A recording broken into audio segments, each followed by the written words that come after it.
Okay, yesterday we finished the first and the second question and answer. So the burden, the carrier of the burden, taking up of the burden, and laying down of the burden. So the burden is the 5 aggregates of clinging, that is, the 5 aggregates that are the objects of clinging. And the carrier of the burden, or the burden bearer, is the person. And here the word person is used in its conventional sense. And so we are not to take that by the use of the word person here, Buddha accepted the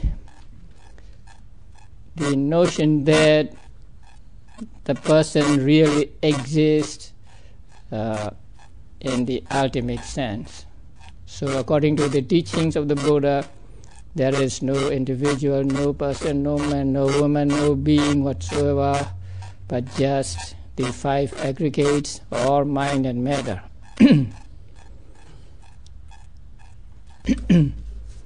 And in the second question and answer, although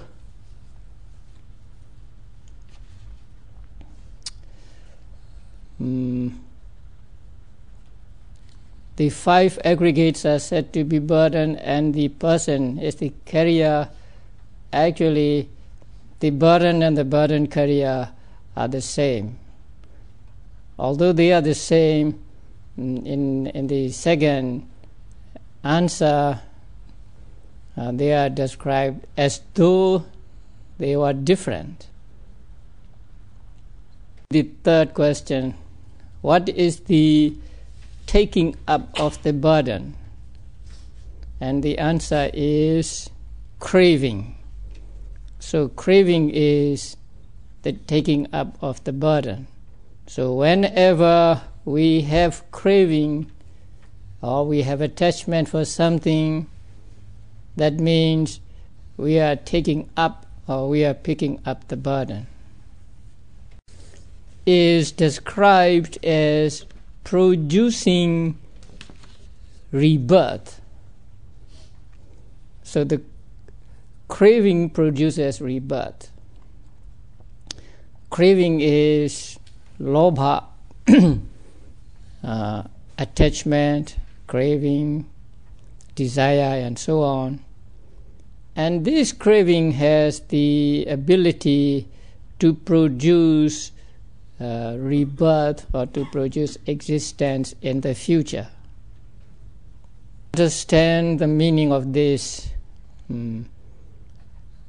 producing rebirth, we must understand at least the 3 stages in the teaching of dependent origination.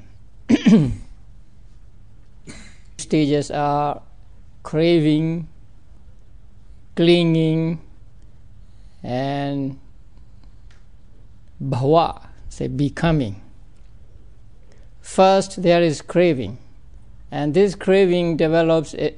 This craving develops into clinging. So when it becomes powerful, and when there is clinging, there is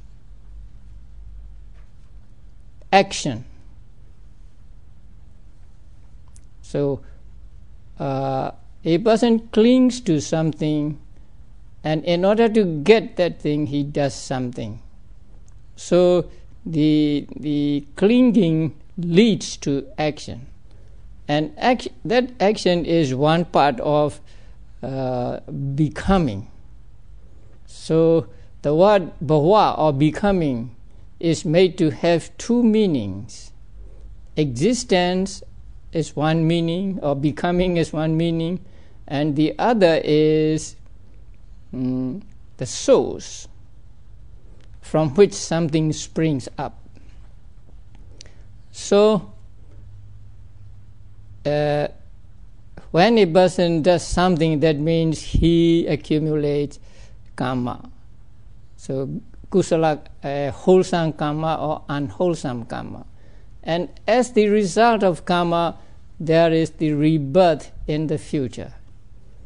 So actually it goes through these steps. First there is craving, and then craving develops into clinging, and clinging give rise to action, wholesome or unwholesome, and that wholesome or unwholesome action or karma produces rebirth. So long as beings are not able to eradicate craving, they will be reborn again and again in the round of rebirth. Rebirth means any rebirth, not rebirth in lower realms, not rebirth in woeful states only. So any rebirth should be taken as rebirth here. Because of craving, beings are born in four woeful states. Because of craving, beings are born as human beings, as devas or lower celestial beings, and as brahmas or higher celestial beings. Now, when beings are born as human beings, and the celestial beings, it is not the result of unwholesome karma. It is as a result of wholesome karma that people are reborn as human beings and celestial beings. But their wholesome karma is conditioned by craving. So long as craving is not eradicated, beings will be doing wholesome karma or unwholesome karma. And so when we say the craving produces rebirth, we mean any kind of rebirth and not just rebirth in the four woeful states. I raise this point because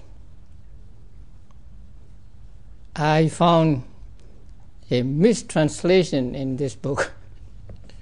So here it is translated as craving that leads downwards to rebirth. I think the translator thought that craving conditions only the rebirth in woeful states and not in the upper realms. But as I said, craving is the basis, and when there is craving, there is clinging, and when there is clinging, there is the action, wholesome or unwholesome, and so it leads to rebirth in any realm. So when we say craving produces rebirth, we mean rebirth, and any rebirth, not only rebirth in the lower states. So there is no word for downwards in the original Pali. So the original Pali word is Pono Bhavika. So Pono means again, and Bhava means becoming, and Ika means leading to or causing. So leading to again becoming or something like that. There is no word for downwards in the Pali, original Pali word. So sometimes translators put something in that are not in the original, thinking that they are making the meaning clearer or giving a fuller information. But in their attempt to do so, I think they did some harm. Because people may think that after reading this translation, people may think that the craving causes rebirth only in the four woeful states or lower realms. This translation, that craving that leads downwards to rebirth, where will be reborn? We still have craving. So according to this translation, we will be reborn all in the downward realms, and we will not be reborn as human beings, or we will not be able to go up to celestial worlds. And this craving is also described as accompanied by delight and greed. Now, when we have a craving, say we like this, or we like that, we like this object, we like that object, or we like this person, we like that person, and so that is craving. And when we like, when there is liking, when there is attachment, our minds are said to be contaminated, said to be soiled, said to be stained. So the Pali word used for the attachment, one Pali word used for attachment is raga. And the primary meaning of raga is a dye, the color. And this dye, whenever it comes into contact with the cloth, it stains the cloth. So raga or lobha is something that stains our minds, that contaminates our minds. And here it is said that craving is always accompanied by, or craving is actually delight and this raga or stain.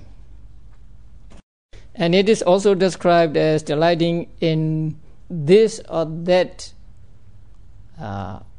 existence, or this or that object. That means wherever a being is reborn, that being is attached to that life. So when we are reborn as human beings, we are attached to a human life. And animals are also attached to their animal life. And so every being is attached to its life. And it is said that the first active consciousness that arises in a being is accompanied by attachment to that life. So we all began our lives with attachment. And that is why attachment is so difficult to get rid of. It will persist until the stage of arahantship. Only when one becomes an arahant can one eradicate attachment or lobha altogether. Even when one has become a non-returner, there is still attachment, there is still lobha in his mind. So lobha is a very persistent, and it stays in the mind until one becomes an arahant. So craving delights in this life, that life, and craving delights in this object, that object. So sometimes we come across a desirable or a beautiful object, and we like it and we are attached to it. So we have craving for it. So in this way, craving takes delight in almost every object, say, that is desirable.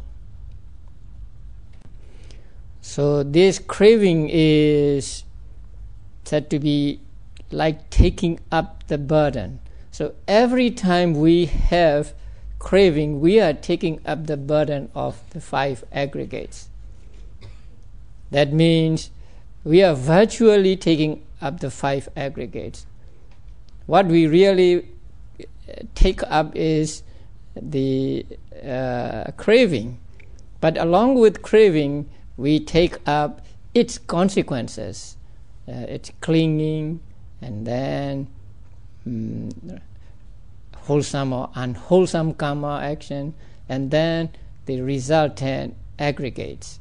So whenever we have craving for any person or any object, so we are picking up these 5 aggregates, which are the very heavy burden. With the burden of 5 aggregates, and during life as we go along, we pick up many burdens again and again, so that at the end of the life it may be tenfold or hundredfold burden aggregates we are bearing. And there are 3 kinds of craving. These 3 kinds of craving are taught in the first sermon of the Buddha and in many sutta as well. So these 3 kinds of craving are: the first, kama tanha, and the second, bhava tanha, and the third, vibhava tanha. So the first one, kama tanha, is craving for 5 kinds of desirable sense objects. Now here, kama means desirable sense objects. Sense objects means the objects we experience through the 5 senses. So they are sights, sounds, smells, tastes, and touches. And they must be desirable. So we have a craving only for the desirable objects. For undesirable objects, we don't have craving. We may have aversion. So kama here means the objects of the senses, objects of the 5 senses, and desirable object as that. So craving for or attachment to these 5 desirable sense objects is called kama tanha. We have a lot of this kama tanha because we live in the world of karma. We live in the world of sense objects, desirable sense objects. So we see something and we like it, there is kama tanha. We hear something and we like it, there is kama tanha. So there are many instances of kama tanha. We are always having this kama tanha. Not difficult to understand.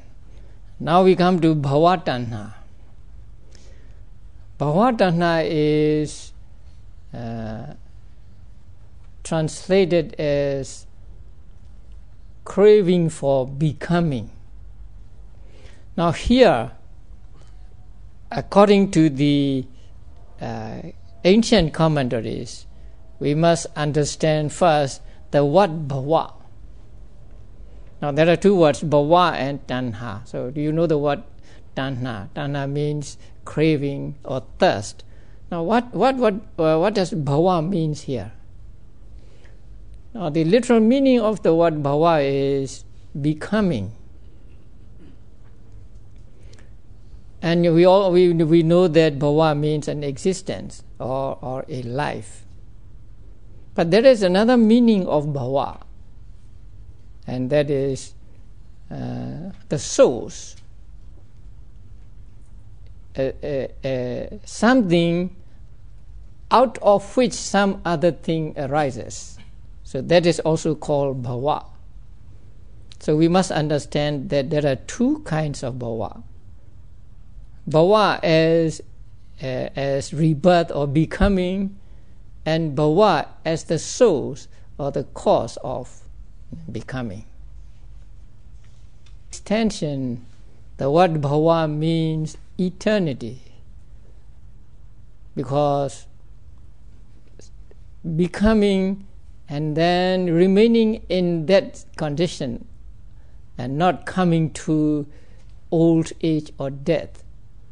So bhava means eternity. So bhava tanha is explained as tanha or craving associated with the view that things are eternal, things are permanent. Actually, the Atman is permanent. Now there are two views. I think you're familiar with these two views: the eternity view and annihilation view. So there are people who think that there is an inner core, a Atman, that lives forever. Our bodies are impermanent, but that something that resides in our body is permanent. And when this body becomes old and then dies, then it enters another body, like a bird moving from one tree to another. So those people believe that there is something that is permanent in the beings. And the craving associated with that kind of view, according to Buddhist teachings, it is a wrong view. So associated with that wrong view is called bhavatanha. So it is not just a craving for becoming. Craving associated with the view that there is something that is eternal.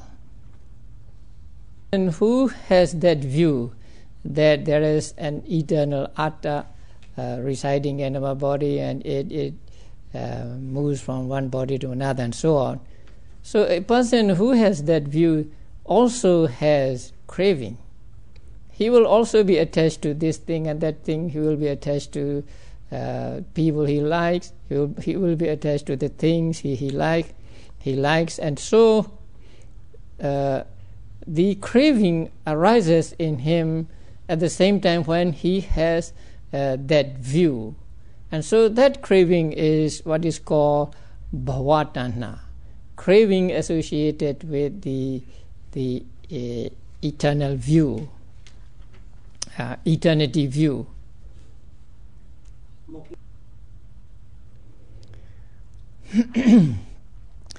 Now, bhavatanha is also explained as craving for rupa and arupa realms. Now, there are what are called Brahma realms. They are above the devas. So, craving for rupa and arupa realms, craving or desire to be reborn there, is also called a bhavatanha. Wow. Rupa Brahma and Arupa Brahma. So Rupa Brahma means Brahmas who have both mind and matter. Although they are called Rupa Brahmas, they have both mind and matter. And Arupa Brahma means the Brahmas who have no Rupa, so who have no matter, who have just mind. So mind matter Brahmas and mind only Brahmas. But there is one kind of Brahma that has matter only. So actually there are three kinds of Brahmas: matter only Brahma, matter mind Brahma, and mind only Brahmas. So desire to be reborn in those Brahma realms, or attachment to those Brahma realms, is called bhavatanha. Doesn't do to be reborn in the Brahma realms. He must try to get jhanas. He must practice samatha meditation and get rupa jhanas and arupa jhanas. Only when a person gets rupa jhana and arupa jhana can he be reborn in the realms of Brahmas. And attachment to these jhanas is also called bhava tanha. Now, a person gets jhanas and he is attached to these jhanas. So the attachment to these jhanas is also called bhava tanha. There are three kinds of bhava tanhas. Attachment or craving associated with eternity view, attachment or craving for rupa and arupa realms, and also attachment to or craving for the rupa and arupa jhanas. So three kinds of bhava tanhas. If it is too complicated to note the three, just go with the attachment associated with the eternity view. The third one, vibhava tanha. So here vibhava tanha is described as attachment associated with annihilation view. Now sometimes when you find the translation of this word, you may be frightened, because some people translate it as craving for self-annihilation. It's frightening. Yeah? You want to kill yourself. So here we have the word vibhava. Vibhava is the opposite of bhava. So if bhava is becoming, vibhava is not becoming. And tanha is craving, and so craving for not becoming is vibhava tanha. There are people who do not believe in rebirth. So they believe that a being ends with death. So after death, nothing arises again. So that kind of belief that a person is annihilated at death is called annihilation view, or in Pali, uchedavada. So there are many people nowadays who have this view. So they don't believe in rebirth or next lives. Now, with that view, they may also be attached to things in this life. They may also be attached to people in this life. And so when the craving arises in this way, then that craving is called vibhava tanha.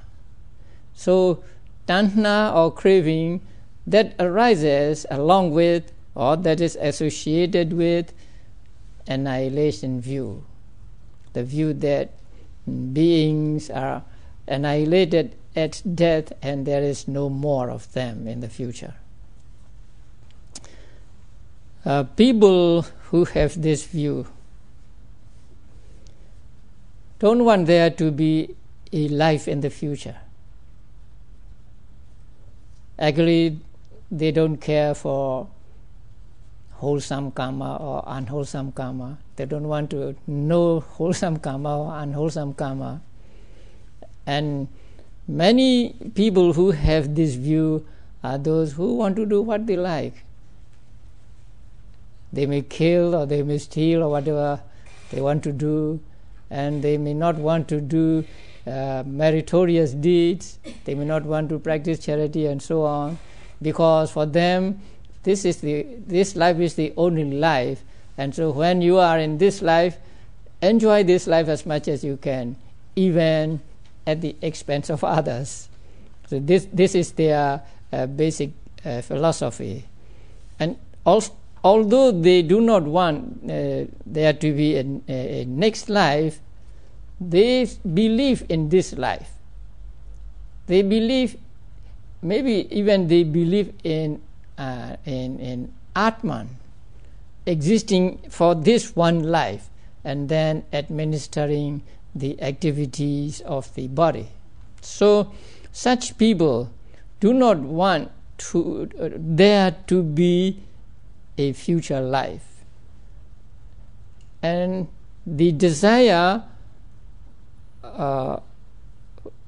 for not, there being a future life is what is called vibhavatana. So vibhavatana is not craving for death, craving for not becoming again.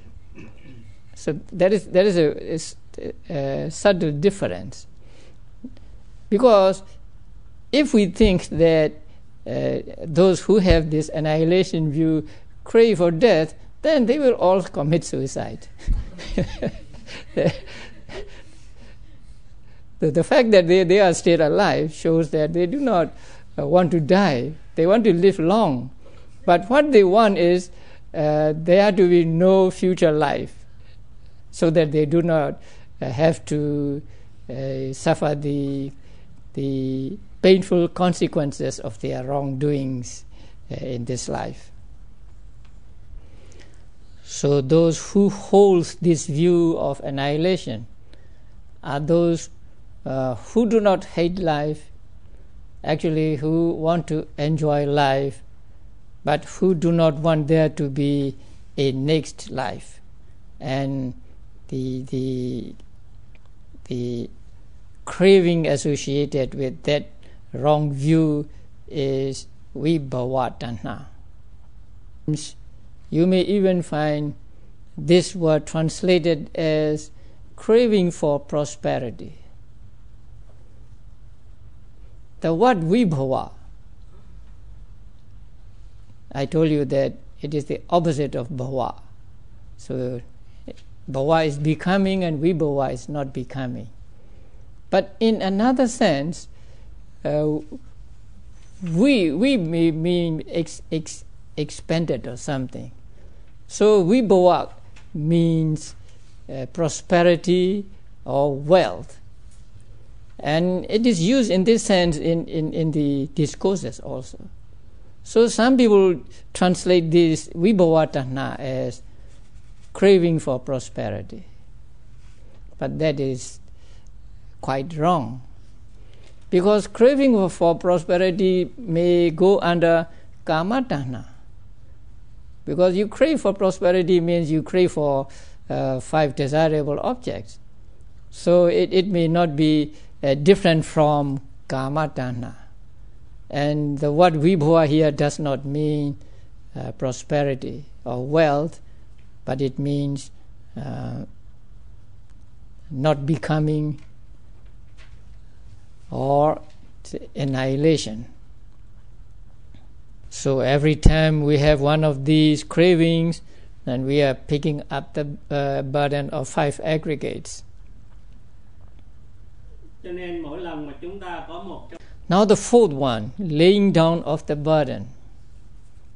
So you have been carrying this burden for a long time, and suppose there comes a time when you are able to put it down.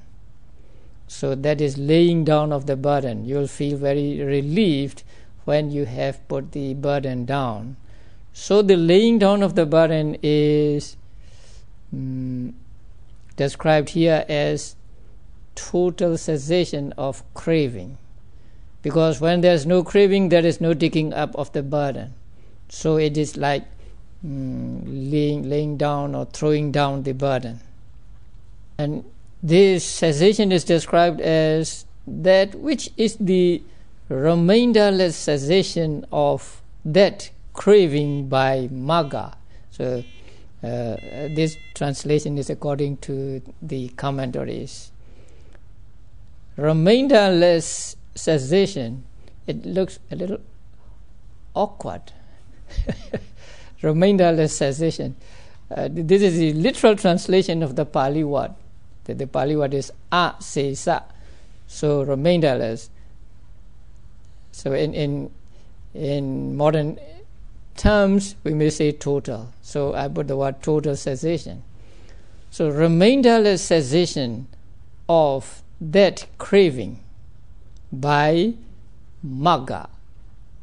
Now, when a person attains magga, that means when a person attains enlightenment, then craving is destroyed totally. Totally means so that it does not arise again. So that is what is called remainderless cessation. Here cessation means not arising again. The Pali word for this English translation, there is the word viraga. Now you know that vibhava is the opposite of bhava. So viraga is the opposite of raga. Viraga is explained as magga, because magga eradicates not only raga, actually raga along with other mental defilements. So magga is called viraga. We can understand this word in its literal meaning. Raga is the stain. So vi is not, and so viraga means no stain. That means removal of stain. So raga is stain and viraga removal of stain. So by the removal of stain, all mental defilements, including craving, cease. So it is cessation like that by way of magga that is meant here. Words mean the same thing, giving it up, so giving up craving or getting rid of craving, relinquishing it, again, letting go of it, all mean the same thing. And the last one is getting free from it, also mean the same thing, and not relying on it, that means have no attachment to it, no attachment of it. So all of these words mean the total cessation of mental defilements, not just actually craving. Because when a person eradicates craving, then all other mental defilements are also eradicated. They arise together and they function together. And so when craving is eradicated,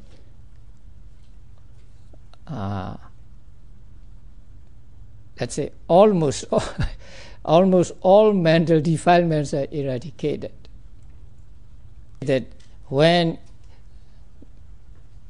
craving is eradicated, I think all mental defilements are eradicated.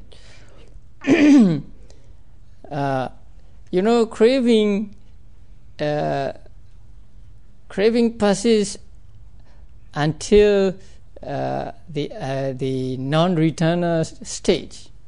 So even non-returners still have craving, although that their craving may be very thin, very small, but they still have craving.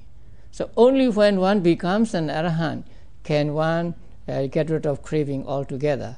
So when craving is gotten rid of altogether, then all other mental defilements are also gotten rid of.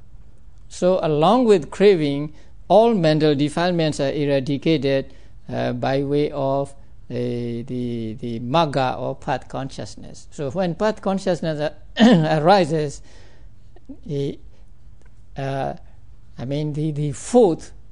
fourth path consciousness arises, then all mental defilements are eradicated. So there is no remainder of these mental defilements. So it is called remainderless cessation of craving. Craving or eradication of craving is like laying down the burden of 5 aggregates. Because when there is no craving, there will be no clinging, which is the stronger form of craving. when there is no clinging, there will be no acting. An action like as wholesome and unwholesome karma. And when there is no wholesome and unwholesome karma, there will be no resultant aggregate as rebirth in the future. So every time the craving is eradicated, the future aggregates are virtually eradicated. That is why extinction of craving or eradication of craving is described as laying down the burden. But by vipassana also, we are laying down the burden, moment by moment. Vipassana does not eradicate mental defilements. That means it does not destroy mental defilements altogether.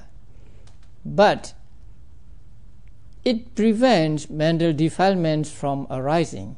And that is what we call abandonment, the momentary abandonment. So momentary abandonment of mental defilements can be achieved through the practice of vipassana meditation. So when you practice vipassana meditation, you concentrate on the objects, or you make notes of the object, and you see the objects clearly. You see the mind and matter separately and clearly, and you see that they are interrelated and so on. So, and also you see that they arise and disappear, and so they are impermanent and so on. So when you see that the objects are impermanent and so on, there can be no craving for that object. So at every moment of vipassana, the good moments of vipassana, you are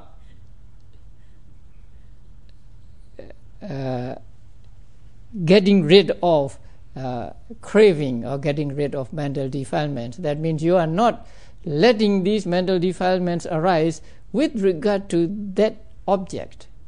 So with regard to that object, you are destroying the future mental future aggregates, because with regard to this object which is observed, you don't have craving.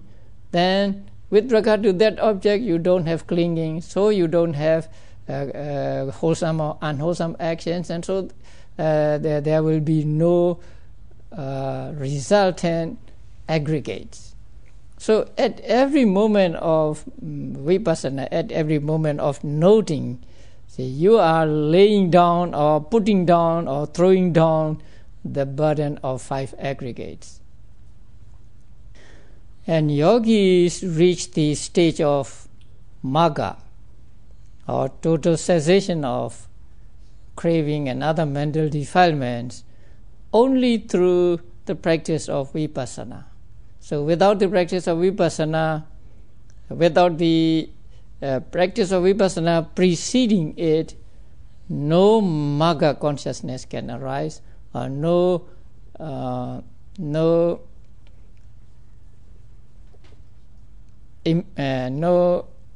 enlightenment can arise. So if we want to lay down the burden, we have to practice the preliminary eightfold path, or we have to practice vipassana. So when with this vipassana, which can destroy mental defilements just for a moment, matures, then it develops into the magga consciousness, or magga consciousness arises as the outcome of the vipassana practice. So in order to lay down the burden of aggregates, what we must do is practice vipassana or practice mindfulness. Only with this practice can we reach the stage where we can eradicate mental defilements, including craving. Now, at the end, there are two verses that restates what has been taught in the discourse. This discourse is a very, very short one. We can print it on one page only. So there are two verses at the end, and they just restate what has been taught in the discourse. So the first verse says, "The burden indeed is the five aggregates. The burden carrier, the person. The taking up of the burden is sorrowful." Here he said sorrowful. Actually, the taking up of the burden is tanha, right? So in this verse, Buddha said, the taking up of the burden is sorrowful. The laying down of the burden is bliss. So when you have to take up the burden, you don't want it, and you suffer, and so it is sorrowful. When you have to put it down or throw it down, and you feel relieved and happy, and so it is bliss. Now the second verse describes the eradication of, or the laying down of, the burden of an arahant. So it says, laying down the heavy burden, taking up not another one. Having pulled out the craving root and all, he is tranquil, with thirst all quenched. Heavy burden.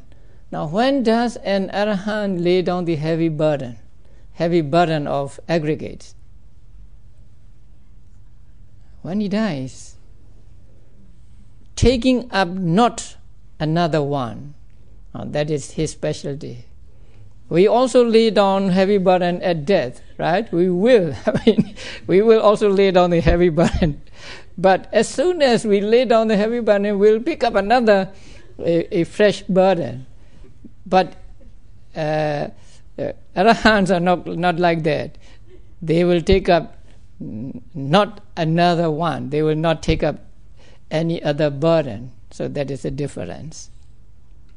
Out the craving root and all. Now, ignorance is said to be the root of craving. So when we destroy craving, we must destroy also its root. If we cannot destroy the root but just craving, then it will grow again and again. Arahants are those who have destroyed the craving along with the root, which is ignorance. So both ignorance and craving are, when both ignorance and craving are eradicated, there would be no more sprouting of the existence. Right, the craving along with the root, which is ignorance, he become tranquil, with tanha eradicated. Be destroyed along with the roots. If the root is not destroyed, craving will grow again. Like plants, right? There are some plants that grow from bulbs. So when it is season, they grow up and then they put forth flowers and so on. And then at the end of the season, they disappear, as though they disappeared altogether. But since the bulb is in the earth, The next time when the season comes, they just grow up. That is because the bulb is not destroyed. So in the same way, when avidya or ignorance is not destroyed, but just the craving, then this craving will arise again when there are conditions for it. Do you want to hear a story? The time is up. A short story, okay. Tanha, which is not destroyed along with the root, can come up. Now, in Sri Lanka, in the olden days, there was an arahant whose name was Dhammadinna. He seemed to be very, very clever arahant because he was able to help even his teachers to become arahants. So he had, I think you can follow. Huh? He had a teacher. That teacher was a very famous, and the teacher himself taught to many students. And the teacher thought that he was an arahant, but he was actually not. So Dhammadinna one day investigated about the condition of his teacher, because he was an arahant, and so he could mentally investigate. And so he came to know that his teacher was still a puttujana, a worldling. So he said to himself, if I do not go to him, and he will die as a worldling, and he will not be free from the rebirths in the future. So I will go to him. And he went to his teacher. So he went through the air, and during daytime he reached there and he paid respects to his teacher. And then the teacher asked, why do you come here? Then he said, I want to ask you a question. Then the teacher said, you may ask me a question. If I know, I will answer. And so it is said in the book that he asked about 1,000 questions. And the teacher gave answers without hesitation. So at the end, he praised his teacher. So your wisdom is very keen. And then he asked, when did you attain this state? Meaning, when did you become an arahant? Then the teacher said, 60 years ago. Because for 60 years he did not find a mental defilement arise in his mind. So his mind was so pure. The teacher had samapatti, the jhanas and samapatti. So by jhanas and samapatti, these mental defilements were put away.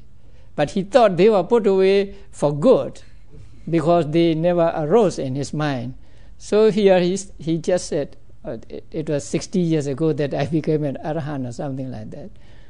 Then the pupil Dhammadinna asked, Bhante, do you make use of samadhi? That means, do you make use of samapattis?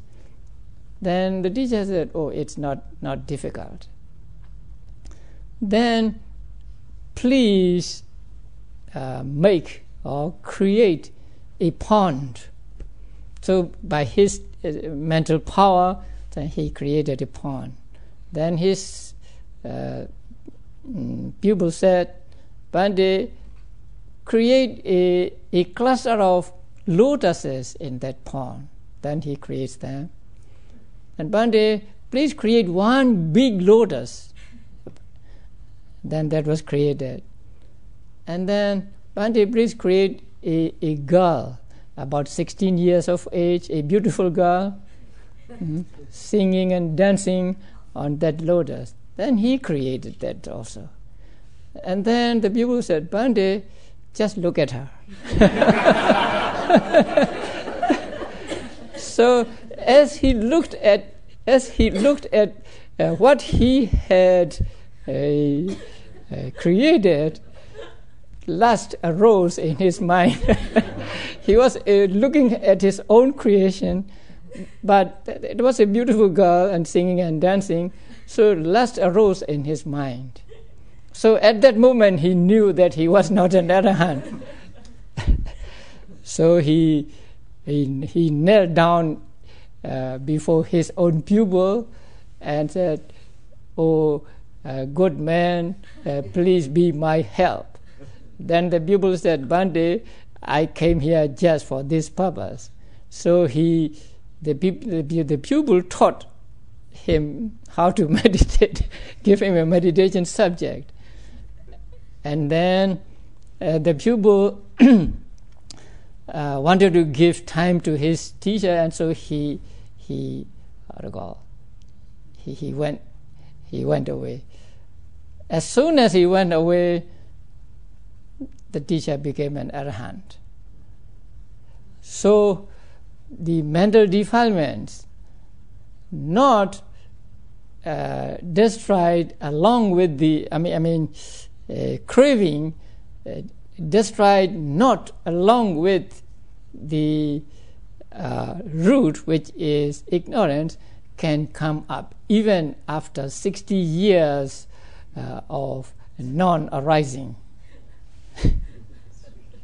Must not confuse this Dhammadena, who was a monk, with a sister Dhammadena who lived during the time of the Buddha. So that was Dhammadena, the nun who lived during the time of the Buddha, and this was Dhammadena, the arahant, the male who lived maybe 600, 700 years after the Buddha. So please do not confuse these two, although the name is the same, Dhammadena and Dhammadena. What is the burden? 5 aggregates. What is the bearer of the burden? The person. What is the taking up of the burden? Craving. And what is the laying down of the burden? Cessation of craving. To achieve cessation of craving, what must we do? We must practice vipassana. So now all of us are practicing vipassana here, and so we are laying down burden after burden during our practice of vipassana meditation. Momentary laying down, but this momentary laying down laying down will one day mature into the total laying down for good. So may we all be able to lay down the burden of 5 aggregates once and for all through the practice of vipassana meditation.